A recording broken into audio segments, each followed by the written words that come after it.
ಖುಷಿ ಆಗ್ತಿದೆ. ನಂಗೆ ಸ್ಪೋರ್ಟ್ಸ್ ಇವೆಂಟ್ಸ್ ಅಂದ್ರೆ ತುಂಬ ಇಷ್ಟ. ಯಾವುದೇ ಥರ ಸ್ಪೋರ್ಟ್ಸ್ ಆಗಿದ್ದರೂ ಫುಲ್ ಮನ್ಸು ಹಾಕಿ ಆಟ ಆಡ್ತೀನಿ. ಇದು ಸ್ವಲ್ಪ ಇನ್ನೂ ಸ್ಪೆಷಲ್, ಯಾಕಂದರೆ ಬೇರೆ ಬೇರೆ ಪ್ರೊಫೆಷನ್ಸ್ ಅವ್ರ ಜೊತೆ ಆಟ ಆಡ್ತಿದ್ದೀವಿ. IAS ಅಧಿಕಾರಿಗಳು, ಡಾಕ್ಟರ್ಸ್ ಜೊತೆ ಎಲ್ಲ.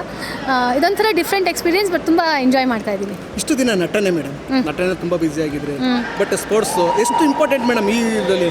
ಸೊ ನನಗೆ ಇವಾಗ ಪ್ರೊಫೆಷನ್ ಮತ್ತು ಪ್ಯಾಷನ್ ಅಂತ ತಗೊಳ್ಬೋದು. ಯಾಕಂದರೆ ಪ್ರೊಫೆಷನ್ ಅಂದರೆ ಆ್ಯಕ್ಟಿಂಗ್, ಪ್ಯಾಷನ್ ನನ್ನ ಸ್ಪೋರ್ಟ್ಸ್. ಚಿಕ್ಕ ವಯಸ್ಸಿಂದ ನಾನು ಸ್ಪೋರ್ಟ್ಸಲ್ಲಿದೆ. ಸಮ್ಹೌ ನನ್ನ ಲೈಫ್ನ ಲೈವ್ಲಿಯಾಗಿ ಇಟ್ಕೊಳ್ಳೋದಕ್ಕೆ ಎರಡನ್ನೂ ಬ್ಯಾಲೆನ್ಸ್ ಮಾಡ್ಕೊಂಡು ಬರ್ತಾ ಇದ್ದೀನಿ. ಪ್ರೊಫೆಷನ್ಗೆ ಆ್ಯಕ್ಟಿಂಗ್ ಏನು ಬೇಕಾದ್ರೆ ಮಾಡ್ತಿರ್ತೀನಿ, ಜೊತೆಗೆ ನನಗೆ ಖುಷಿಯಾಗೋದಕ್ಕೆ ಎಲ್ಲೆಲ್ಲಿ ಈ ಥರ ಗೇಮ್ಸ್ ಎಲ್ಲ ಇರುತ್ತೆ ಅಲ್ಲೆಲ್ಲ ಆಟ ಆಡ್ತಿರ್ತೀನಿ. ಸೊ ಬ್ಯಾಲೆನ್ಸ್ ಆಗ್ತದೆ. ಎಷ್ಟು ಹೆಣ್ಮಕ್ಳು ಸ್ಪೋರ್ಟ್ಸಲ್ಲಿ ಇಂಟ್ರೆಸ್ಟ್ ಇದ್ರೂ ಎಲ್ಲೋ ಅಡೆತಡೆಗಳು ಏನೋ ಇರುತ್ತೆ. ಹೌದು. ಸ್ಪೋರ್ಟಿವ್ ಆಗಂತ ಹೆಣ್ಮಕ್ಳಿಗೆ ಏನು ಹೇಳ್ತೀರಾ? ಎಲ್ಲಿ ಚಾನ್ಸ್ ಸಿಗುತ್ತೋ ಅಲ್ಲಿ ಬಿಡಬೇಡಿ. ಯಾಕಂದರೆ ಸ್ಪೋರ್ಟ್ಸ್ ಅನ್ನೋ ಒಂದೇ ಒಂದು ಇದು ನಿಮ್ಮನ್ನ ಯಾವಾಗಲೂ ಅಲೈವ್ ಆಗಿಡುತ್ತೆ. ಅಂದರೆ ನೀವು ಆಡ್ತಾ ನಿಮ್ಗೆ ಬೇರೆ ಏನು ನೀವು ಥಿಂಕೇ ಮಾಡಲ್ಲ, ಬೇರೆ ಏನು ಥಾಟ್ಸ್ಗಳು ತಲೆಗೆ ಬರಲ್ಲ. ನೀವಾಗಿರ್ತೀರ, ನಿಮ್ಮಲ್ಲಿರೋ ಆ ಒಂದು ಮಗು ಹೊರಗಡೆ ಬರುತ್ತೆ ಅಂತಲೂ ಹೇಳ್ಬೋದು. ಆ್ಯಂಡ್ ನಿಮ್ಮ ದೇಹಕ್ಕೂ ಒಳ್ಳೆಯದು, ಮನಸ್ಸಿಗೂ ಒಳ್ಳೆಯದು. ಸ್ಪೋರ್ಟ್ಸಲ್ಲಿ ಇಂಟ್ರೆಸ್ಟ್ ಇದ್ದರೆ, ಆಪರ್ಚುನಿಟಿ ಸಿಕ್ಕರೆ ದಯವಿಟ್ಟು ಬಿಡಬೇಡಿ. ಹೆಂಗಾದ್ರು ಕನ್ವಿನ್ಸ್ ಮಾಡಿ ಬಂದು ಆಡಿ ಅಂತ ಹೇಳ್ತೀನಿ. ನಿಮ್ಮ ಟೀಮ್ ಯಾವ ಥರ ರೆಡಿ ಆಗಿದೆ ಮೇಡಮ್? ನಮ್ಮ ಟೀಮ್ ಫುಲ್ ಆನ್ ರೆಡಿ ಆಗಿದೆ. ನಮ್ಮ ಬೆಸ್ಟ್ ನಾವು ಕೊಡ್ತೀವಿ. ಅಫ್ಕೋರ್ಸ್ ಡಿಸರ್ವಿಂಗ್ ವಿನ್ ಆಗ್ತಾರೆ. ನಾವೇನು ಅಂದ್ಕೊಂಡಿರೋದಂದರೆ ನಮ್ಮ ಆಟನ ನಾವು ಚೆಂದ ಆಡಬೇಕು ಅಂತ, ಅದನ್ನು ಅಚ್ಚುಕಟ್ಟಾಗಿ ಮಾಡೋಣ ಅಂತ ಅಂದ್ಕೊಂಡಿದ್ದೀವಿ. Thank you. ಖುಷಿ ಆಗ್ತಿದೆ. ನಂಗೆ ಸ್ಪೋರ್ಟ್ಸ್ ಇವೆಂಟ್ಸ್ ಅಂದ್ರೆ ತುಂಬ ಇಷ್ಟ. ಯಾವುದೇ ಥರ ಸ್ಪೋರ್ಟ್ಸ್ ಆಗಿದ್ದರೂ ಫುಲ್ ಮನ್ಸು ಹಾಕಿ ಆಟ ಆಡ್ತೀನಿ. ಇದು ಸ್ವಲ್ಪ ಇನ್ನೂ ಸ್ಪೆಷಲ್, ಯಾಕಂದರೆ ಬೇರೆ ಬೇರೆ ಪ್ರೊಫೆಷನ್ಸ್ ಅವ್ರ ಜೊತೆ ಆಟ ಆಡ್ತಿದ್ದೀವಿ. IAS ಅಧಿಕಾರಿಗಳು, ಡಾಕ್ಟರ್ಸ್ ಜೊತೆ ಎಲ್ಲ. ಇದೊಂಥರ ಡಿಫ್ರೆಂಟ್ ಎಕ್ಸ್ಪೀರಿಯನ್ಸ್, ಬಟ್ ತುಂಬ ಎಂಜಾಯ್ ಮಾಡ್ತಾ ಇದ್ದೀನಿ. ಇಷ್ಟು ದಿನ ನಟನೆ ಮೇಡಮ್, ನಟನೆ ತುಂಬ ಬ್ಯುಸಿ ಆಗಿದ್ರೆ, ಬಟ್ ಸ್ಪೋರ್ಟ್ಸ್ ಎಷ್ಟು ಇಂಪಾರ್ಟೆಂಟ್ ಮೇಡಮ್ ಈ ಇದರಲ್ಲಿ?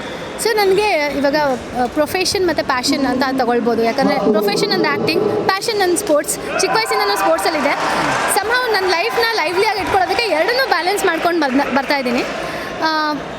ಪ್ರೊಫೆಷನ್ಗೆ ಆ್ಯಕ್ಟಿಂಗ್ ಏನು ಬೇಕಾದ್ರೆ ಮಾಡ್ತಿರ್ತೀನಿ, ಜೊತೆಗೆ ನನಗೆ ಖುಷಿಯಾಗೋದಕ್ಕೆ ಎಲ್ಲೆಲ್ಲಿ ಈ ಥರ ಗೇಮ್ಸ್ ಎಲ್ಲ ಇರುತ್ತೆ ಅಲ್ಲೆಲ್ಲ ಆಟ ಆಡ್ತಿರ್ತೀನಿ. ಸೊ ಬ್ಯಾಲೆನ್ಸ್ ಆಗ್ತದೆ. ಎಷ್ಟು ಹೆಣ್ಮಕ್ಳು ಸ್ಪೋರ್ಟ್ಸಲ್ಲಿ ಇಂಟ್ರೆಸ್ಟ್ ಇದ್ರೂ ಎಲ್ಲೋ ಅಡೆತಡೆಗಳು ಏನೋ ಇರುತ್ತೆ. ಹೌದು. ಸ್ಪೋರ್ಟಿವ್ ಆಗಂತ ಹೆಣ್ಮಕ್ಳಿಗೆ ಏನು ಹೇಳ್ತೀರಾ? ಎಲ್ಲಿ ಚಾನ್ಸ್ ಸಿಗುತ್ತೋ ಅಲ್ಲಿ ಬಿಡಬೇಡಿ. ಯಾಕಂದರೆ ಸ್ಪೋರ್ಟ್ಸ್ ಅನ್ನೋ ಒಂದೇ ಒಂದು ಇದು ನಿಮ್ಮನ್ನ ಯಾವಾಗಲೂ ಅಲೈವ್ ಆಗಿಡುತ್ತೆ. ಅಂದರೆ ನೀವು ಆಡ್ತಾ ನಿಮ್ಗೆ ಬೇರೆ ಏನು ನೀವು ಥಿಂಕೇ ಮಾಡಲ್ಲ, ಬೇರೆ ಏನು ಥಾಟ್ಸ್ಗಳು ತಲೆಗೆ ಬರಲ್ಲ. ನೀವಾಗಿರ್ತೀರ, ನಿಮ್ಮಲ್ಲಿರೋ ಆ ಒಂದು ಮಗು ಹೊರಗಡೆ ಬರುತ್ತೆ ಅಂತಲೂ ಹೇಳ್ಬೋದು. ಆ್ಯಂಡ್ ನಿಮ್ಮ ದೇಹಕ್ಕೂ ಒಳ್ಳೆಯದು, ಮನಸ್ಸಿಗೂ ಒಳ್ಳೆಯದು. ಸ್ಪೋರ್ಟ್ಸಲ್ಲಿ ಇಂಟ್ರೆಸ್ಟ್ ಇದ್ದರೆ, ಆಪರ್ಚುನಿಟಿ ಸಿಕ್ಕರೆ ದಯವಿಟ್ಟು ಬಿಡಬೇಡಿ. ಹೆಂಗಾದ್ರು ಕನ್ವಿನ್ಸ್ ಮಾಡಿ ಬಂದು ಆಡಿ ಅಂತ ಹೇಳ್ತೀನಿ. ನಿಮ್ಮ ಟೀಮ್ ಯಾವ ಥರ ರೆಡಿ ಆಗಿದೆ ಮೇಡಮ್? ನಮ್ಮ ಟೀಮ್ ಫುಲ್ ಆನ್ ರೆಡಿ ಆಗಿದೆ. ನಮ್ಮ ಬೆಸ್ಟ್ ನಾವು ಕೊಡ್ತೀವಿ. ಅಫ್ಕೋರ್ಸ್ ಡಿಸರ್ವಿಂಗ್ ವಿನ್ ಆಗ್ತಾರೆ. ನಾವೇನು ಅಂದ್ಕೊಂಡಿರೋದಂದರೆ ನಮ್ಮ ಆಟನ ನಾವು ಚೆಂದ ಆಡಬೇಕು ಅಂತ, ಅದನ್ನು ಅಚ್ಚುಕಟ್ಟಾಗಿ ಮಾಡೋಣ ಅಂತ ಅಂದ್ಕೊಂಡಿದ್ದೀವಿ. Thank you. ಹೆಚ್ಚಿನ ವಿಡಿಯೋಗಳಿಗೆ ಪ್ರತಿಧ್ವನಿ ಯೂಟ್ಯೂಬ್ ಚಾನೆಲ್ ಸಬ್ಸ್ಕ್ರೈಬ್ ಮಾಡಿ, ಬೆಲ್ ಐಕಾನ್ ಕ್ಲಿಕ್ ಮಾಡಿ.